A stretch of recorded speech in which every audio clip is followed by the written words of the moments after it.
meikar það hér, þá meikar maður það alls staðar. Við erum hérna þrír frá stöð 3 á leiðinni að hitta goðið, David Bowie. Og ekki laust við að það sé svolítið spenna í loftinu. Það er svona að fara yfir því í hugunum hvað maður eigi að tala við kallinn og hvernig það þetta að vera.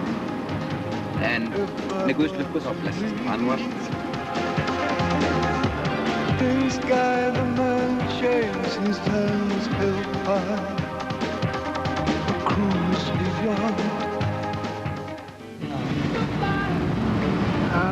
Do you know who David Bowie is? What is it? Do you know who David Bowie is? David Bowie? David Bowie. The singer, the rock musician. I heard this name because, you know, I don't like this everything. But you don't know who he is? I heard this name, you know. My brother have a record. Yeah, my brother had it. I heard this song, because my home, this stereo, my brother is singing, you know, this. But I heard it because I am working and, you know, I don't have time enough to this. I just work and then sometime my wife comes and then I go somewhere do this. I give time my wife too. He listens everything. He's part-time work. He get a lot of time. He do it everything. But I don't have a time because I do it too much. My brother doesn't have a wife yet. We're going to be meeting David Bowie to do an interview with him. I don't know exactly. Yeah. We are, the three of us, we're going. We are going to Stefnumot 501, right? If you were to do an interview with David Bowie, what would you like to ask him? Excuse me? If you would, you know, if you were doing an interview with David Bowie, what would you like to ask him? Are you gonna ask him? What question? I just a question. This is enjoy to take care. Best luck. Okay.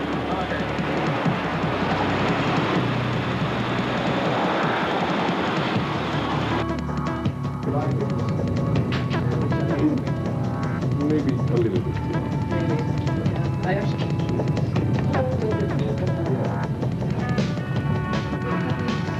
Hello, everybody. Okay. Well, I want to congratulate you on your album. Thank you very and much. Success. Thank you.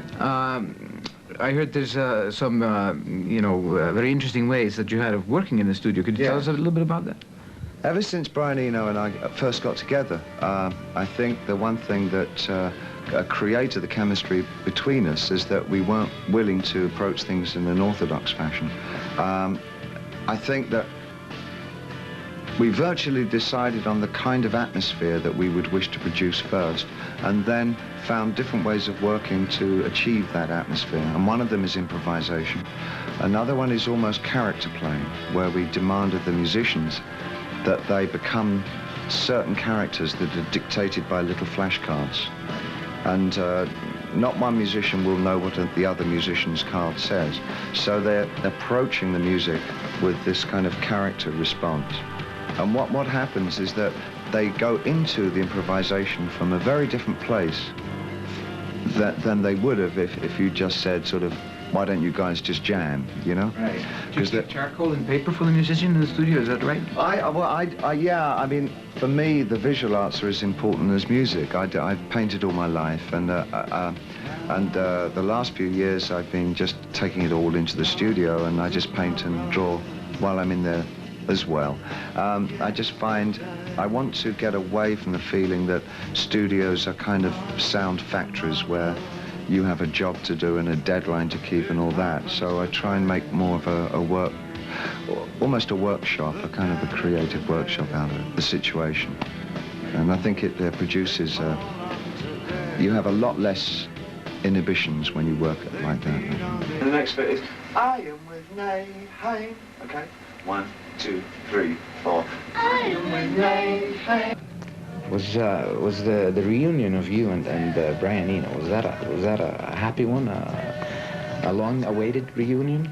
Yeah, because we drifted apart in the early 80s. I came to America, and I was on Broadway doing a thing called The Elephant Man play here, and also recording Scary Monsters.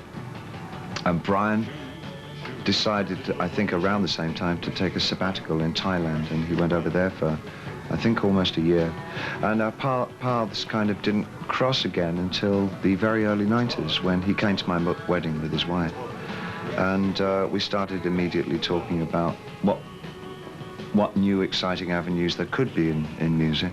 And we both were of the same opinion that we were the guys for the job. And do you have plans for more albums than this one? Yeah. At the moment, I've just embarked on a new album with my touring band, which won't be part of the series of albums. This is the Laughing Gnostic? This is the Laughing Gnostic, indeed. And I think it's probably more representative of the feeling on stage. It's a very exuberant, quite hard-nosed kind of sound. But the next in the series, the Nathan Adler Diaries, I'm starting with Brian. Just Brian and myself are going to do the next one at the end of this year, hopefully in London.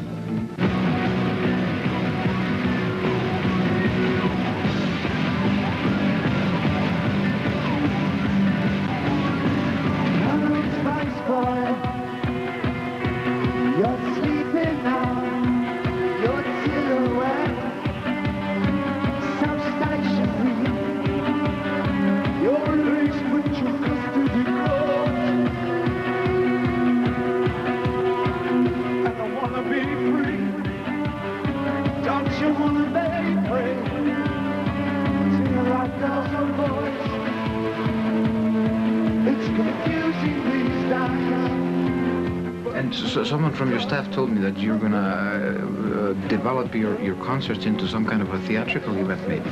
Yes,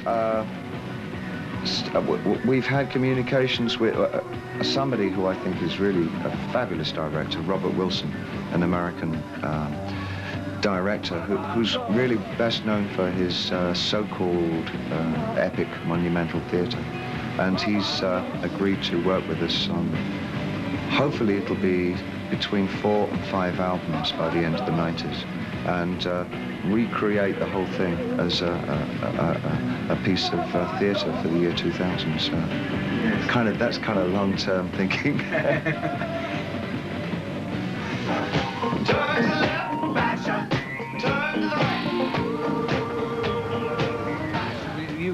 You wouldn't want to buy a concert ticket for him in Iceland?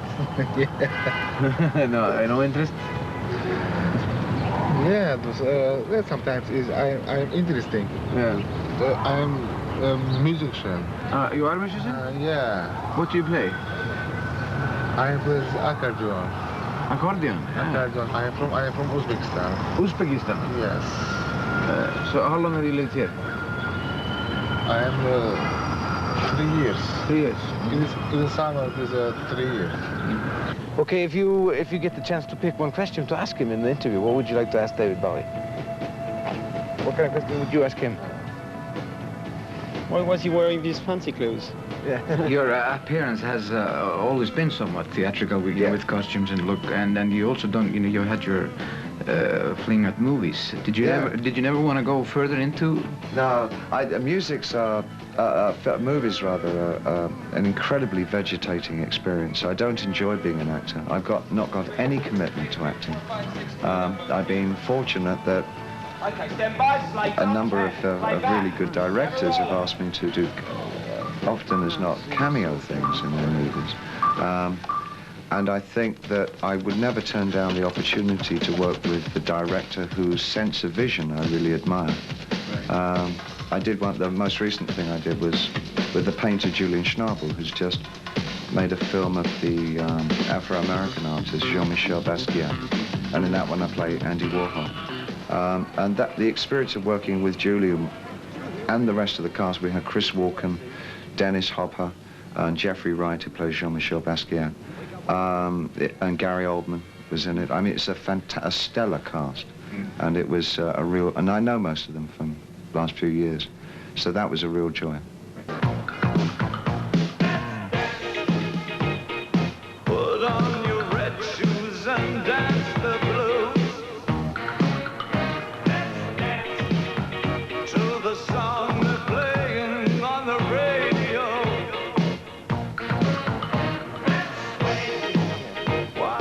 Do you know, let's dance. Do you know this? Don't know this? No. What kind of music do you listen to? I don't know. Yo, knowing a little. Uh-huh. Yes. Okay, thanks. I'll run with you. If you say hi. Já, David Bowie hefur haft gífurleg áhrif á rocksöguna. Hann hefur alltaf farið eigin leiðir frekar en að feta í fótspor annarra.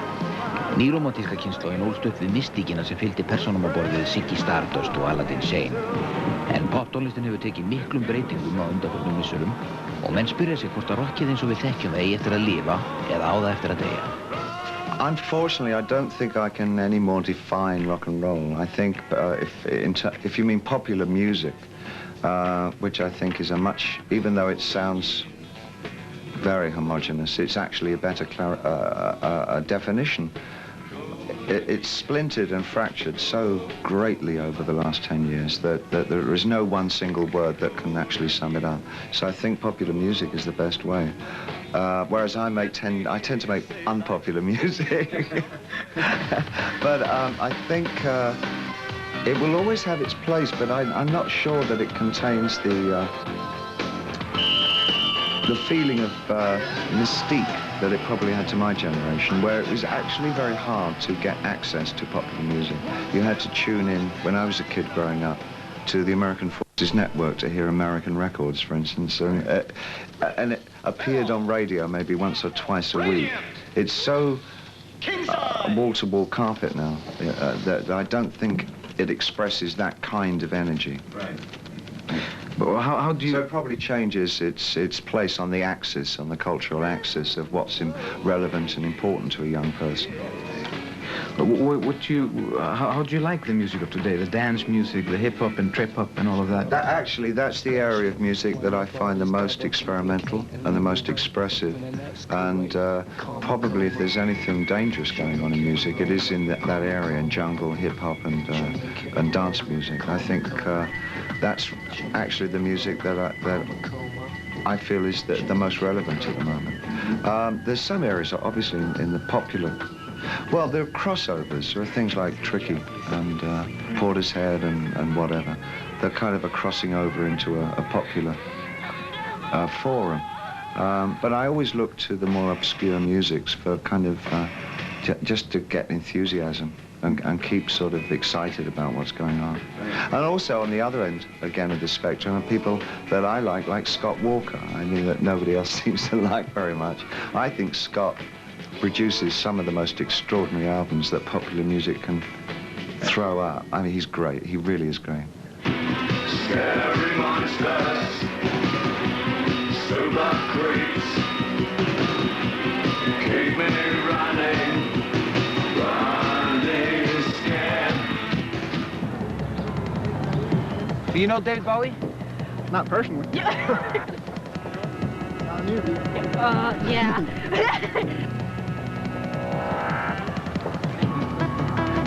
Oh, this is horrible.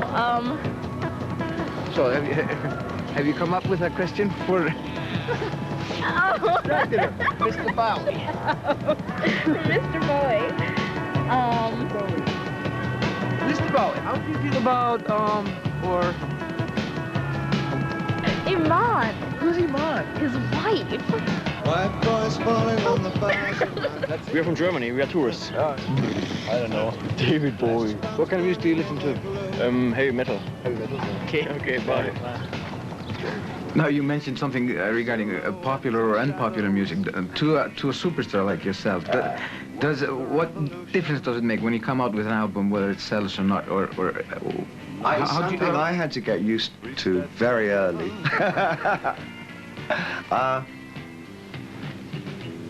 Appreciation or non-appreciation of my work waxes and wanes as the years go by. There's never been a point where I felt secure in the knowledge that I was born to be successful.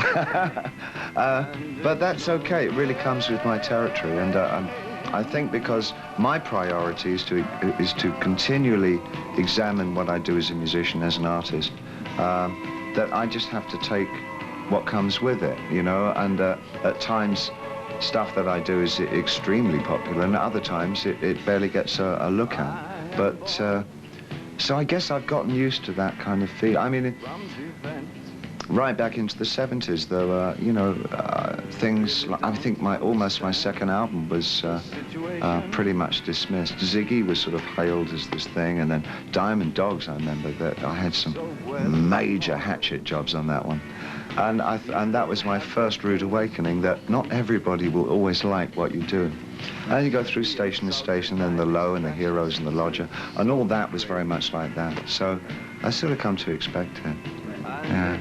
Well, I do seem to have had a loyal core throughout my life that are prepared to at least listen to what I'm doing. Have really been my sort of my own tight audience, and that's always been rewarding to have at least somebody that listens.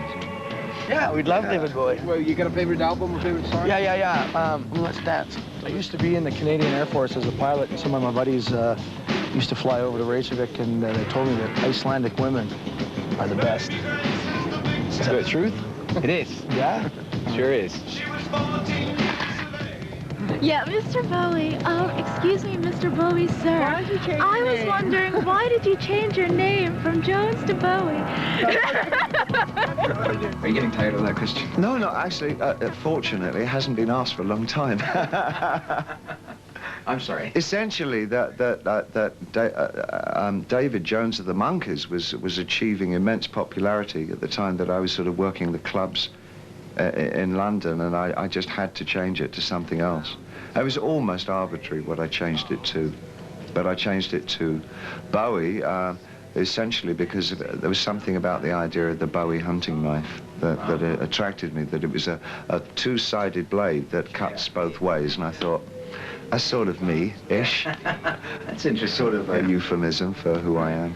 I have one of those knives at home. Oh, they're fantastic knives. Yeah. Yeah.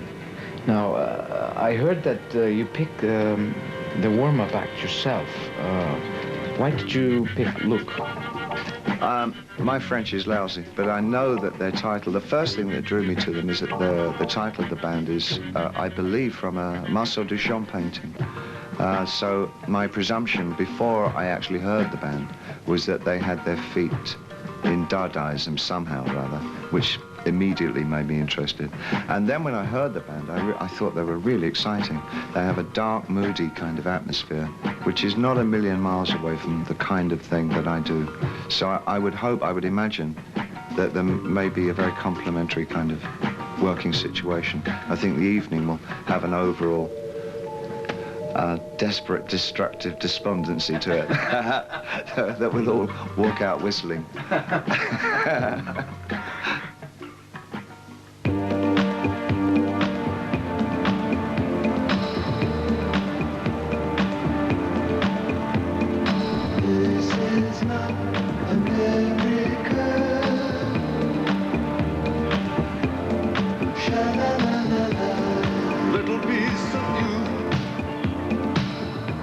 New York, hvað kallir að gera hér?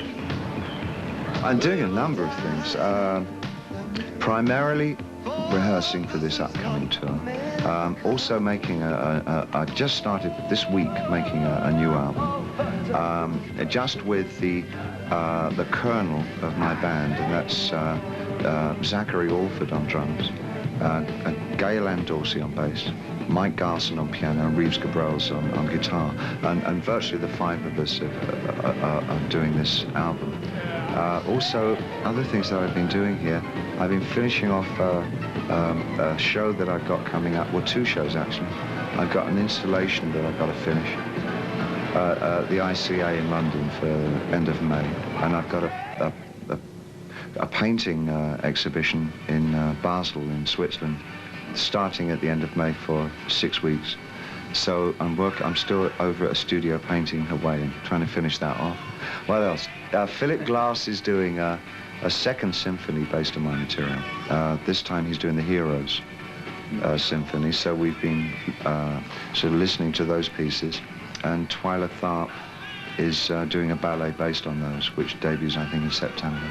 And then, in the afternoon, it's... Ever have time to meet with Iman? Sorry? Yeah, mornings and evenings. It's a mornings and evenings thing. She's based here. Yeah. Well, we tend to, fortunately, our lives are perpetually together, so we've been able to travel and work at the same time, in the same place, which helps the marriage a lot. Right. Will she be visiting Iceland with you? I would hope so, yeah. Although I know her daughter's graduating around that time, so she may have to go to her daughter's graduation. Right. Absolutely.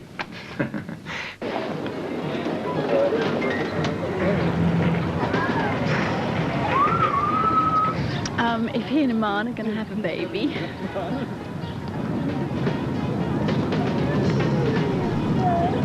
One question to ask David Bowie. Yeah.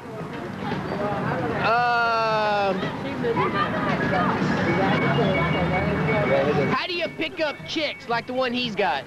Nice dog. Nice dog. You have a favorite album or song of his?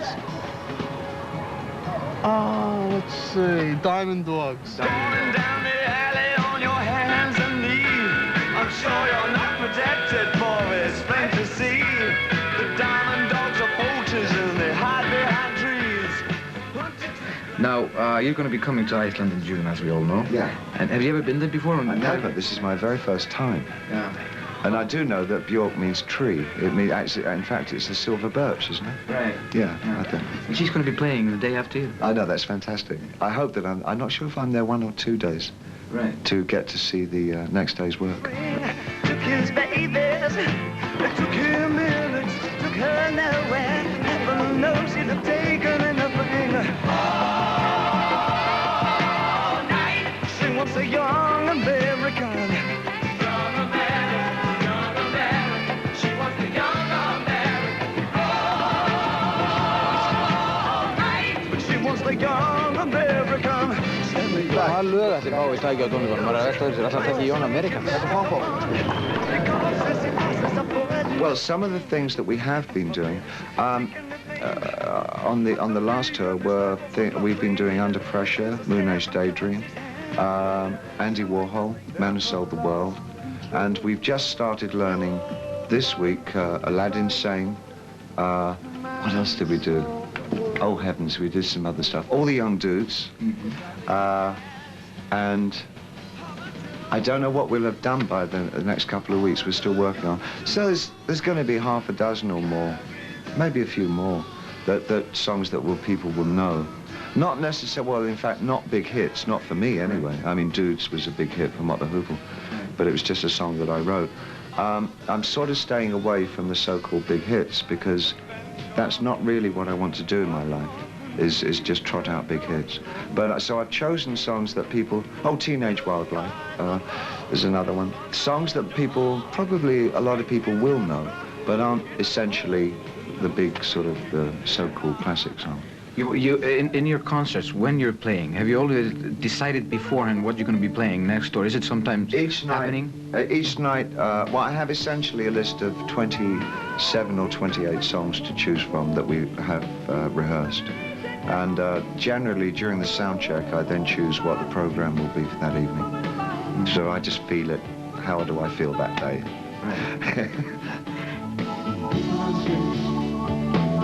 Ég er að velta því fyrir mig þegar Bowie kom til Íslands, alltaf það verið stemning fyrir að fá Björk til að taka lagið með sér. Oh, of course I would, yeah. I think I really like collaboration, I think, more than anything else. I really enjoy that.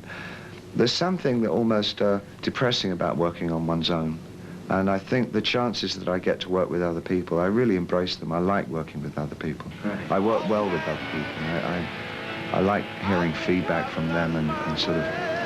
What happens when you work with somebody else is that your viewpoint has to become tougher.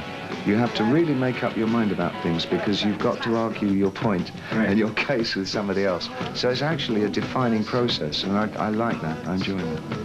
You know something, by coincidence, somebody's just given me a present of a salmon, an Icelandic salmon, which I think my wife and I will probably have for lunch tomorrow. So when I come, I'll tell you how it was. And it keeps till June, right? Right. We'll see. I'll make sure to ask you. Okay. Thank you. My pleasure.